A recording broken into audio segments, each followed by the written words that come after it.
Welcome to blackfilm.com. I'm Ellen, and we're talking Room 104, Episode 12, Generations, starring Ntare Mbaho Mwine, and directed by Sydney Fleischman. How are you both? I'm good. I'm so happy to be here. We're happy to have you. This is the final episode in the series finale, the send-off episode, if you will. This is a big deal. I'm excited about this. Sydney, can you talk a bit about how the Generations episode came to be? Was it known in advance that it was going to be the final episode?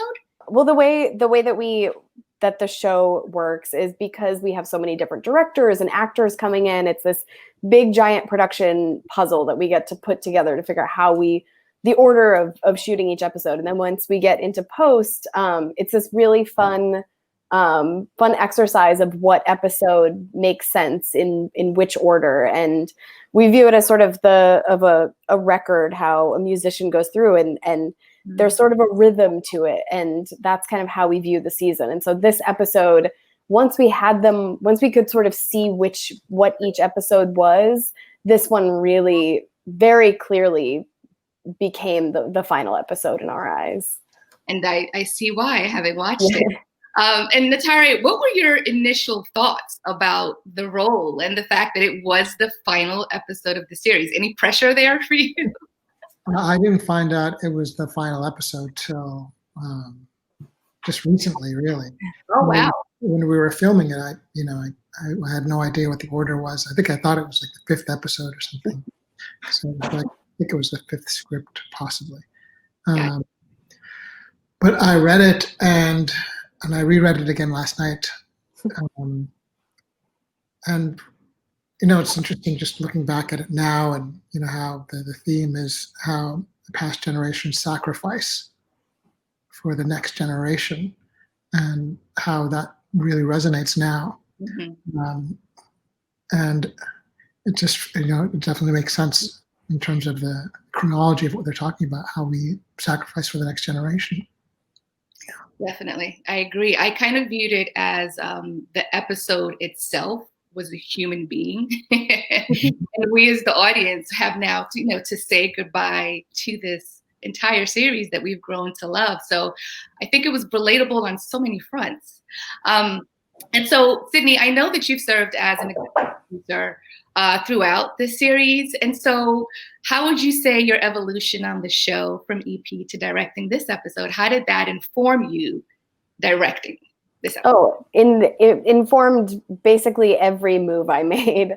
I had just this incredibly fortunate position where I got to sit next to so many directors and watch them communicate with actors and watch just their thought processes and how they directed and how they viewed themselves in that role. And so it really taught me all of the different sort of techniques and all of the ways that we communicate with each other. And that was just so incredibly informative for me to be able to step into that role, which is a very different perspective from being a producer. And I felt well equipped. I felt like I had all of these sort of other people's experiences supporting me. Nice. And so, Ntare, I thought your performance as Keir was both weighted, and I think that's what made it such an unforgettable episode, which pretty much sums up the entire series. It's weighted and unforgettable. How did the significance of this episode inform what you poured into the role of Keir? I think the magic was all in the words, really. Sometimes the challenge as an actor is just to not get in the way of the stories, of the words that's being said, or not to add too much to it. So I felt really fortunate to be given such a great setup. And what was really wonderful also was the time travel aspect of the piece, that we get to go back and forth and see him at different ages. And it was fun. I have no hair, so they had to put a fake wig on me to get my beard had grown out, so they shaved it down for you know, have me look different ages. So in a way, I felt like the script did all the work. I just had to sort of be there. Because when an actor gets to transform, a script gives an actor a chance to transform like that. That's an actor's dream, really, because you know you want to be able to show a character at different ages and different circumstances. As a kid, which I couldn't do, of course, but they had to let me kid. So it was really a perfect pitch of a script. I gotta say, I also thought the magic was in the acting too. Oh well, thank you. You delivered a stellar performance as usual. I want to talk a little bit about how you connected to Keir's character, because he did a lot of reflecting over his life and the painful memories that shaped him. How did you connect to that? Interestingly enough, I was in Uganda. My son had just been born. I think like 6 weeks beforehand, and just a week after my son was born, I got a call. My mom was in the hospital in Uganda, and that I had to come right away. And I was like, "Are you sure this is like a real emergency?" Because my mom's been in and out. She'll be turning 80 actually this week. She's been in and out of the hospital. She's okay, and I wasn't sure like if they were calling me because it was, you know. I said, my wife we just had our second kid. I can't leave.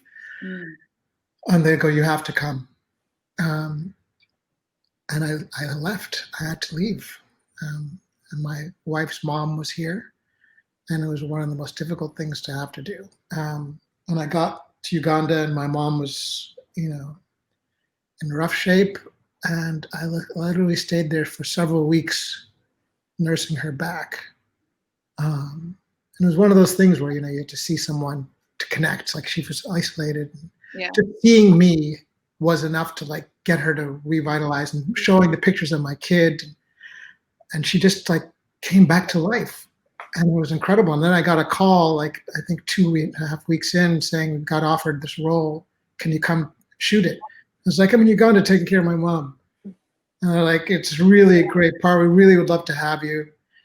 And I was like, oh, so torn, because I'm here with my mom trying to help her. And I said, "Well, I can go do the job and then come right back." Okay. So I came and did the job. I think I landed and I was still jet lagged. I flew straight to set. And we started, like, you know. I think you came straight from the airport. Straight from the airport to wardrobe fitting, and was totally jet lagged. And so my mind was completely somewhere else, which fit perfectly for the role. So you might have just been seeing me having to process, you know, all of that, and that sort of coming across in the takes that were done. Yeah. Sydney was amazing. She was so patient and understanding, because I was, you know, we were shooting this one long monologue, and I didn't even know the lines, all of them. And I was petrified. And she was just so patient. She's like, "We're here for you. You know, we've had other actors who've been in the same situation before, because there's only two-handers, or sometimes and there's a lot of text. And we just, you know, it was a perfect support system, like a really great safety net. So I think all of that is what contributed to what somehow came across the screen.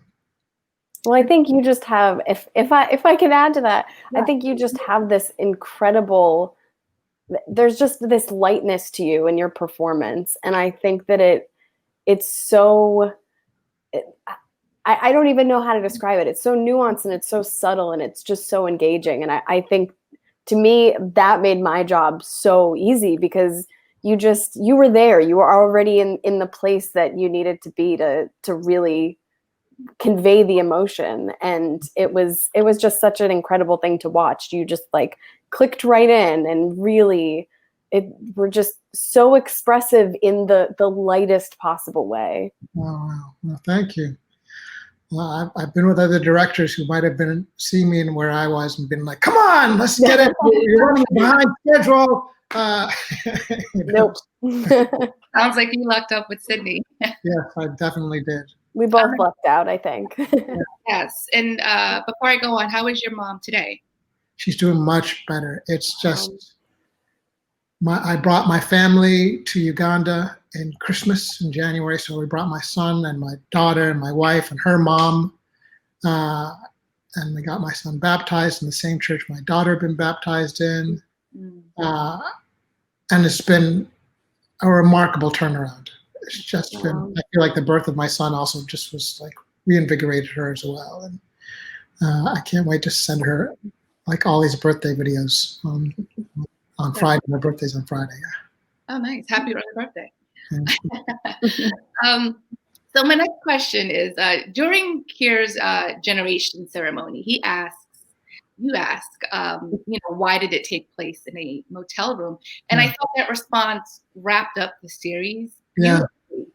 Right. And I think, we never really think about, in theory, why hotel rooms are, but the response to that was so beautiful that even I was like, oh, wow, that's right. That is what hotel rooms are for.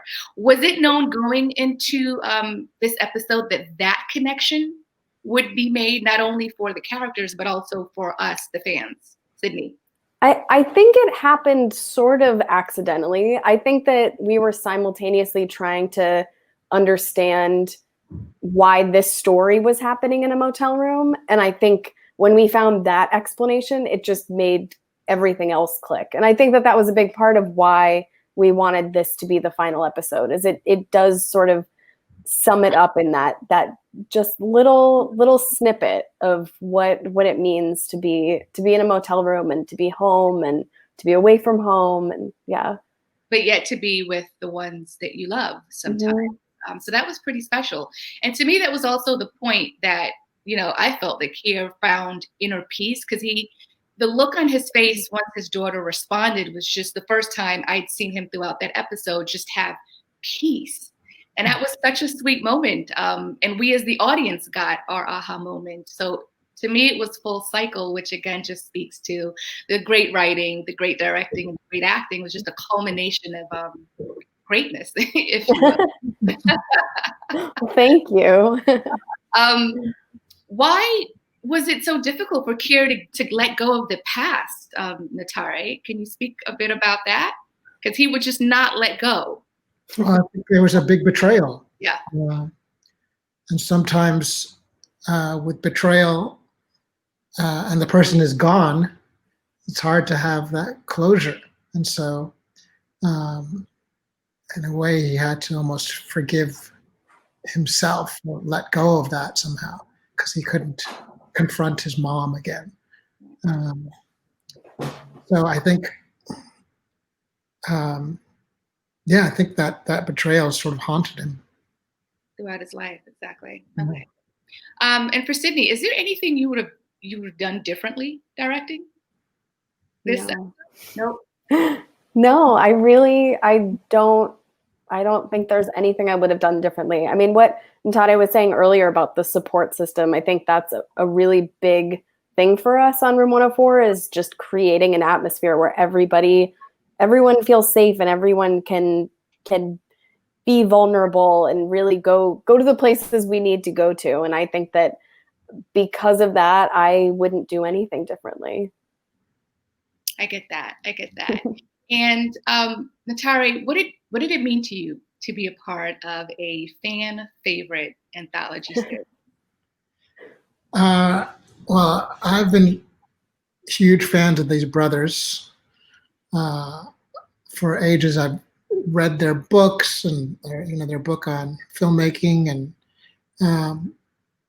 I've always dreamt of trying to do something like this in Uganda. Just do something, a really streamlined episode or show series that takes place either in a police precinct or an interrogation room.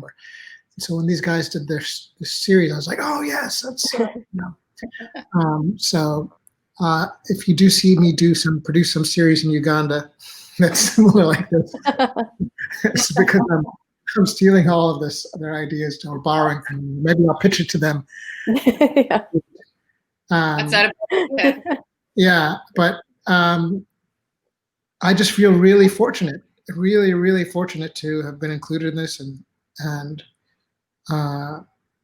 yeah, I just feel really grateful to have been a part of this incredible series and all these amazing actors who are in these different shows. And I couldn't believe that I was now headlining one of the episodes. I mean, the episode, the final. How bittersweet has it been, coming to a close with Room 4?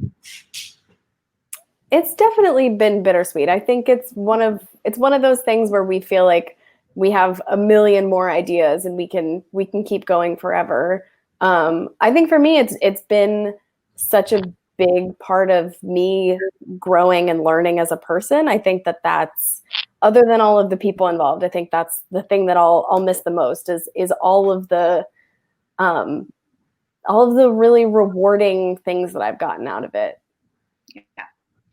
And my final question is, episode 12 premieres October 9th on HBO. Again, I can't stress enough, it's the final episode in the series finale. Sydney, any parting words for the fans? What can they expect, if anything? Ooh, I mean, I think it's our sort of go-to. They can expect the unexpected. We're not gonna give too much away. Ntare, I have the same question for you without giving too much away. Well, I think it depends on how you look at it. You might, you can see this glass half full or half empty by the end of the episode. I just reread it again last night, and I actually felt optimistic at the end. Mm. I really did. I felt like I just felt at peace, and there was this beautiful, I could see the horizon. So I thought it was really, I hope people will feel at peace. Yes, I know I did. Yeah. I love that. I'm sure everyone else will. Listen, thank you so much for your time. We are so thankful that you were able to join us on blackfilm.com. And congrats on an amazing series and a great episode. Again, great directing and great acting. And I wish you both well. Awesome. Thank you. You too. Thanks for having us. It's great to see you all. Bye. Bye. Bye.